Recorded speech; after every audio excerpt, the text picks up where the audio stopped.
Bismillahirrahmanirrahim. Assalamualaikum warahmatullahi wabarakatuh. Alhamdulillahi rabbil alamin. Wal aqibatu lil muttaqin. Wala udwana illa 'alal zalimin. Asyhadu an la ilaha illallah wahdahu la syarikalah. Al ilahul haqqul mubin. Wa asyhadu anna Muhammadan abduhu wa rasuluh. Al mab'uts rahmatan lil alamin. Allahumma salli wa sallim ala sayyidina Muhammadin wa ala alihi wa ashabihi ajma'in, amma ba'd. Saya kemarin menyampaikan kepada Direktur KMI bahwa setiap kegiatan di Qo'ah tidak perlu membawa tas, cukup bekal kalian membawa buku tulis dan Al-Quran terjemahan, agar nanti setiap ustadz yang memberikan materi, kalau ada referensi dari Al-Quran, kalian dengan cepat membuka kepada Al-Quran. Nah, sebagai keunikan dari ma'had kita ini yang tidak ada di ma'had lain, yaitu ada kajian Kristologi. Kajian apa? Kristologi. Dalam hal ini perbandingan agama secara khusus antara perbandingan agama Islam dan Nasrani. Paham tuh? Kenapa kita mempelajari ilmu ini? Karena sebagai seorang santri, sudah barang tentu kalian ini menjadi kader-kader dakwah. Betul tidak? Calon-calon da'i di masyarakat. Apapun nanti profesi kalian, apapun nanti aktivitas kalian di masyarakat, setelah selesai menuntut ilmu di Darul Ilmi selama 6 tahun, atau kuliah lagi di perguruan tinggi yang lain, kalian menjadi sarjana, kemudian kalian eksis di masyarakat, apapun aktivitas kalian, kalian tidak boleh luput dari aktivitas dakwah. Paham itu? Kamu wajib menjadi pendakwah. Boleh pekerjaan kamu sehari-hari jadi polisi, boleh menjadi tentara, boleh menjadi profesional yang lain, tapi yang ada dalam otak kalian setiap hari ingin melakukan taghyir. Taghyir itu artinya perubahan. Allah mengatakan dalam Al-Quran apa? Innallaha la yughayyiru ma biqaumin hatta yughayyiru ma bi anfusihim. Sesungguhnya Allah Subhanahu wa taala tidak pernah merubah nasib atau keadaan suatu masyarakat atau pribadi sampai dia merubah keadaan dan nasibnya sendiri. Jadi kita ini adalah tokoh perubahan yang senantiasa punya rencana, punya cita-cita merubah keadaan masyarakat kita. Betul tidak? Dalam bahasa sederhananya itu dinamakan apa? Dakwah.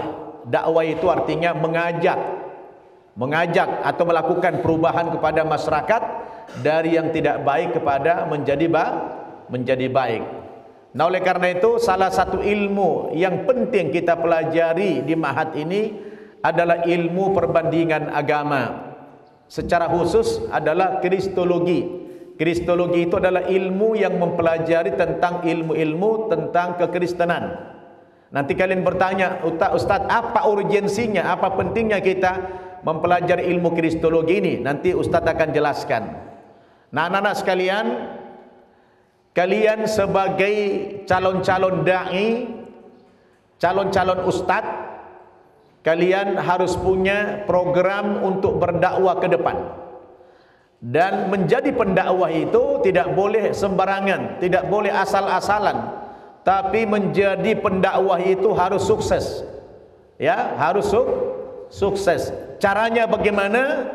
Kalian coba buka Al-Quran, surat An-Nahl, surat ke-16 ayat 125. Ayat ini membahas tentang metodologi dakwah. Kata orang di pesantren, di Gontor apa? At-tariqatu ahammu minal maddah. Tariqah, cara, uslub, metode itu lebih penting daripada materinya.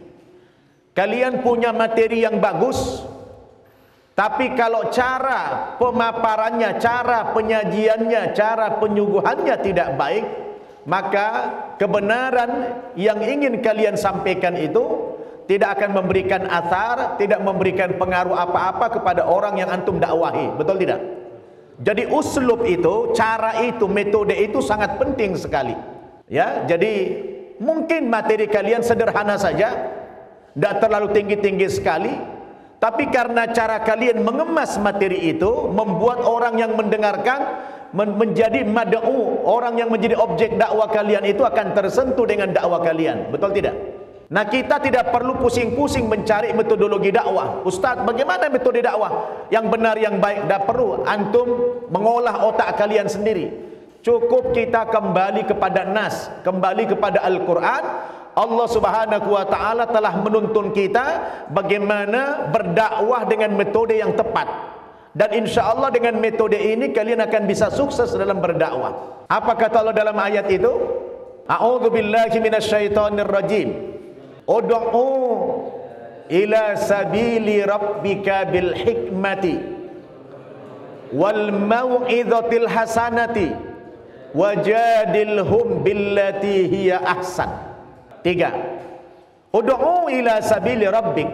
Undanglah, ajaklah, serulah umat manusia itu ke jalan Tuhanmu, kepada Islam ini, kepada kebenaran ini. Bagaimana cara kalian berdakwah? Bagaimana cara kalian mengajak orang lain kepada Islam ini supaya tertarik? Allah Subhanahu wa ta'ala mengatakan dengan 3 cara cukup. Yang pertama, bil hikmah. Apa itu arti bil hikmah? Oh, banyak sebagian dai mengartikan bil hikmah itu apa? Ada bilang bijaksana, bukan bijak sini. Tapi di dalam berbagai tafsir, al hikmah itu pengertiannya luas. Bisa artinya itu bil ilmi, dengan ilmu, dengan konsep, dengan program. Jadi kenapa Allah membuat 3 metode dalam berdakwah supaya kita sukses? Karena memang segmentasi di masyarakat itu berbeda antara satu masyarakat dengan masyarakat yang lain. Ada tingkat pengetahuan orang itu bagus, dia sekolah, dia berpendidikan. Ada orang yang awam, tidak sekolah, petani, orang-orang yang tidak beruntung nasibnya secara ekonomi. Ada juga orang yang konsen dalam urusan agama. Maka cara menghadapi orang-orang ini antum tidak bisa sama. Antum dakwah kepada orang berilmu itu tidak sama dengan antum dakwah dengan petani. Dengan orang yang berilmu antum kasih dia uang, antum kasih dia materi, antum kasih dia oleh-oleh supaya dia tertarik kepada Islam, banyakkan uang dia dari kita. Betul nggak? Tapi kalau antum datang ke petani, orang-orang miskin, mungkin antum membawa obat-obatan, membawa sembako, oh dia akan respect, oh melihat, wah Islam itu kok indah ya, Islam itu kok kasih sayang ya, Islam itu kok peduli ya, mungkin dia tertarik. Tapi kalau antum sama orang-orang pintar ngasih sembako, banyakkan sembako dia dari kita, betul nggak? Jadi antum tidak berhasil berdakwah kepada mereka. Maka Allah bikin segmentasi itu. Oh, ada bil hikmah, ada mau'izu al hasanah, ada bil jidal, supaya kita bisa memetakan dakwah ini. Kepada siapa kita dakwahnya dengan bil hikmah? Oh, ini kalangan intelektual, orang-orang yang berpendidikan. Antum dakwah kepada mereka perlu ada konsep, perlu ada ilmu, perlu ada dalil, ada hujah. Antum sampaikan kepada mereka apa? Kehebatan, keunggulan daripada ajaran Islam ini. Apa keunggulan agama Islam ini? Antum sampaikan kepada dia. Tapi ini kita bicara dakwah dalam konteks keluar ya. Saya di sini berbicara kristologi, konteksnya bukan ke dalam, tapi kita keluar. Berarti mad'unya siapa? Orang non muslim. Mad'unya, objek dakwah kita di sini yang kita bahas adalah orang non muslim, bukan muslim. Nah, oleh karena itu kita hari ini belajar kristologi. Saya masuk dari aspek yang ketiga nih. Jadi metodologi pertama apa tadi? Bil hikmah. Yang kedua apa? Mau'izu al hasanah. Apa itu mau'izu al hasanah? Kalau terjemah lepasnya ada ya memberikan pelajaran-pelajaran yang baik, yang mudah dipahami oleh mad'unya. Tapi mungkin kalau saya kemas dengan lebih sederhana lagi apa? Mau'izu al hasanah ini diperlukan apa? Qudwah, contoh yang konkret. Antum dakwah kepada orang non-muslim, katakan dia ekonominya lemah. Antum bicara tentang ajaran Islam yang kasih sayang. Buktinya mana? Mereka tidak butuh retorika, mereka tidak butuh ceramah. Yang dibutuhkan apa? Dakwah yang konkret. Ketika antum mengatakan Islam agama kasih sayang, maka ketika di hadapan antum ada orang miskin, orang apa, antum kasih dia sembako, kasih dia kebutuhan pokok sehari-hari dia akan respect dengan dakwah kita. Betul nggak? Jadi pakai strategi. Bukan asal apa retorika, ceramah-ceramah. Ada orang kalau sudah kelaparan, perutnya kosong, antum ceramahi, yang ada marah dia sama kita, betul nggak? Antum capek ngomong, dia perutnya udah bunyi-bunyi, lapar dia. Dan nyambung dakwah antum sama mereka. Maka cara dakwah mau'izo al-hasanah ini berarti mad'unya, objek dakwah kita siapa? Orang-orang yang tidak berpendidikan, orang-orang yang miskin, du'afa, fuqara. Maka cara masuk dakwah kita kepada mereka dengan pendekatan yang kedua. Oh, antum datang pakai dalil-dalil, belum nyambung. Pertama, wawasan dia tidak sampai ke situ, dia orang tidak berpendidikan, ekonominya dia orang yang miskin. Antum dakwahi dengan ceramah-ceramah dan nyambung. Maka kata ulama, likulli maqal maqam. Tiap-tiap pembicaraan itu ada tempatnya. Walikulli maqam maqal. Dan tiap-tiap tempat ada pembicaraannya sendiri-sendiri. Jadi ada sikon, situasi dan kondisi. Antum lihat itu. Nah, yang kita bahas hari ini metode yang ketiga. Apa itu? Wajadilhum billati hiya ahsan. Yaitu kita berdebat. Cara yang ketiga berdakwah kepada orang non-muslim itu lewat debat, lewat dialog. Seperti yang Ustaz lakukan selama ini. Siapa mad'unya yang kita lawan dia debat ini? Orang-orang yang intelek tentu. Pendeta, tokoh-tokoh agama, bukan orang sembarangan. Jadi antum kalau dialog dengan mereka itu harus punya ilmu antum. Nah, ilmunya tidak cukup dengan ilmu Al-Quran, tidak cukup dengan ilmu hadis, tapi antum harus punya ilmu mereka. Makanya coba antum buka surat Ibrahim, surat ke-14 ayat 4. Allah Subhanahu wa taala berfirman dalam ayat itu, "Wa ma arsalna mir rasulin illa bilisani qaumi." Artinya, tidaklah kami mengutus seorang rasul pun melainkan setiap rasul yang diutus oleh Allah itu berdakwah menggunakan bahasa kaumnya. Jadi Nabi itu kalau datang kepada suatu kaum, maka bahasa dakwah Nabi itu menggunakan bahasa kaumnya, supaya dakwah ini nyambung, agar mereka paham. Betul nggak? Kan tidak mungkin dong Nabi diutus di kalangan bangsa Arab menggunakan bahasa Ibrani, nggak nyambung kan? Jadi setiap Nabi itu diutus oleh Allah kepada kaumnya menggunakan bahasa kaumnya. Apa pengertian daripada ayat ini? Pengertiannya, antum pergi dakwah kepada masyarakat Batak misalnya, ya antum berdakwah menggunakan bahasa Batak kalau dia tidak mengerti bahasa Indonesia. Antum pergi masyarakat Ambon, dia tidak tahu bahasa Ambon, bahasa Indonesia, pakai bahasa Ambon. Antum dakwah kepada orang Papua, pakai bahasa Papua. Tapi pengertian ayat itu lebih luas lagi sebenarnya. Dalam konteks agama, antum dakwah kepada orang Kristen, gunakanlah bahasa Kristen. Antum dakwah kepada orang Yahudi, menggunakan bahasa Yahudi. Antum dakwah kepada orang Hindu, pakai bahasa Hindu. Maksudnya apa Ustaz? Pemahamannya adalah antum berdakwah kepada Kristen misalnya, referensi, dalil, ya, maroji yang antum gunakan bukan dari Al-Quran, bukan dari hadis, tapi dari Injil mereka. Paham? Kenapa? Karena mereka tidak beriman kepada Al-Quran kita. Antum pakai dalil mau berapa ratus dalil pun, ya, tapi antum ambil dari Al-Quran, itu tidak akan mereka terima. Contoh, ya akhi, antum agama Nasrani ya? Iya. Antum makan babi ya? Iya. Loh, kenapa antum makan babi? Itu kan haram. Ini ayatnya, hurrimat alaikumul maitatu waddamu walahmul khinzir. Telah diharamkan bagi kamu mayit, bangkai dan babi. Loh, itu kan di Al-Quran kalian, itu kan versi kalian, kami kan enggak.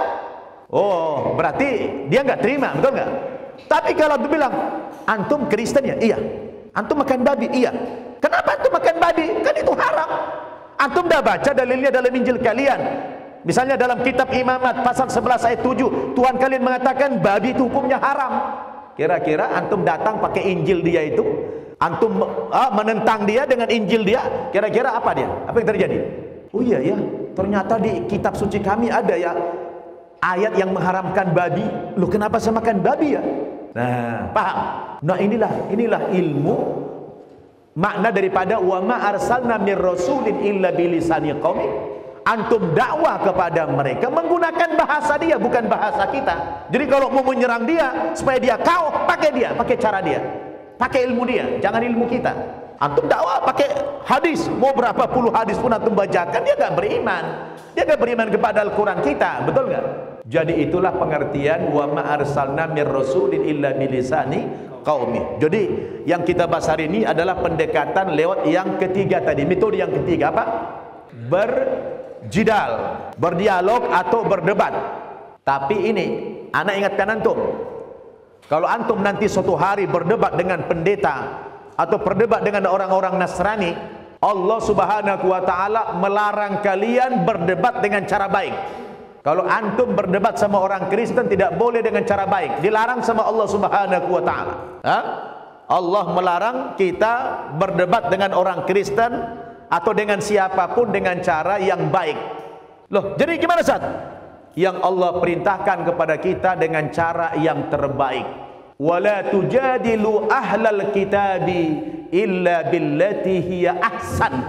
Jangan kamu debat orang-orang ahli kitab, orang-orang Yahudi dan Nasrani, jangan kamu debat mereka kecuali dengan cara yang ahsan, bukan yang hasan. Nah, itu dia. Jadi antum debat sama mereka tidak boleh cara baik. Cara baik dilarang sama Al-Quran. Yang boleh yang mana? Cara yang terbaik, ahsan. Ayatnya ahsan. Allah melarang kita berdebat dengan mereka dengan cara yang baik. Yang boleh yang mana? Yang boleh dengan cara yang terbaik. Jadi cara baik nggak boleh, tapi yang dianjurkan cara yang terbaik. Bagaimana pengertian yang terbaik? Kalau antum debat, tidak boleh debat kusir, tidak boleh mengejek, tidak boleh menghina agama orang lain, dilarang oleh Allah. Coba lihat, buka Quran surat Al-An'am ayat 108.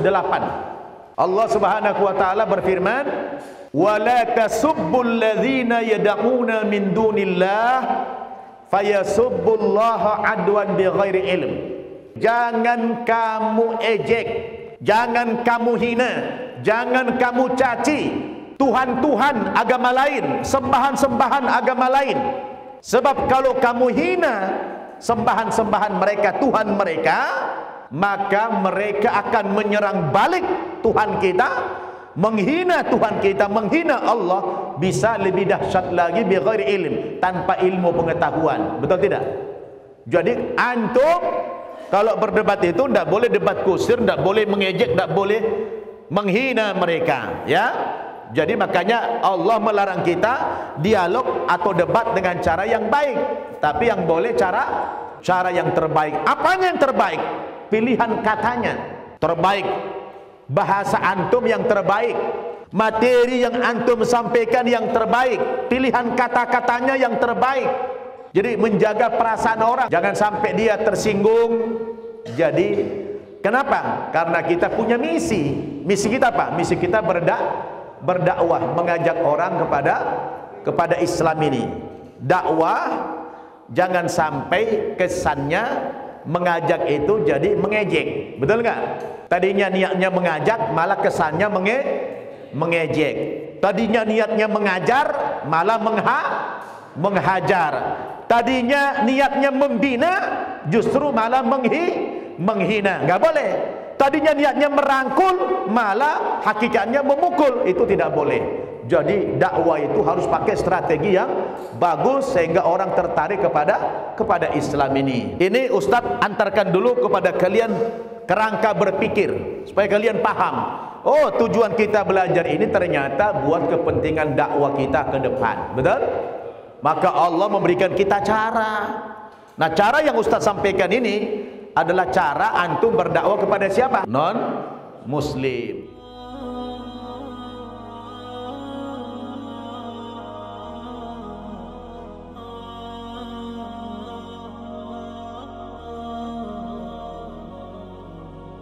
مع معنا نهج حياة جئنا تبصرة عن كل ضلال أعددنا بضع رسالات تحمل نورا للأجيال معنا نهج حياة جئنا تبصرة عن كل ضلال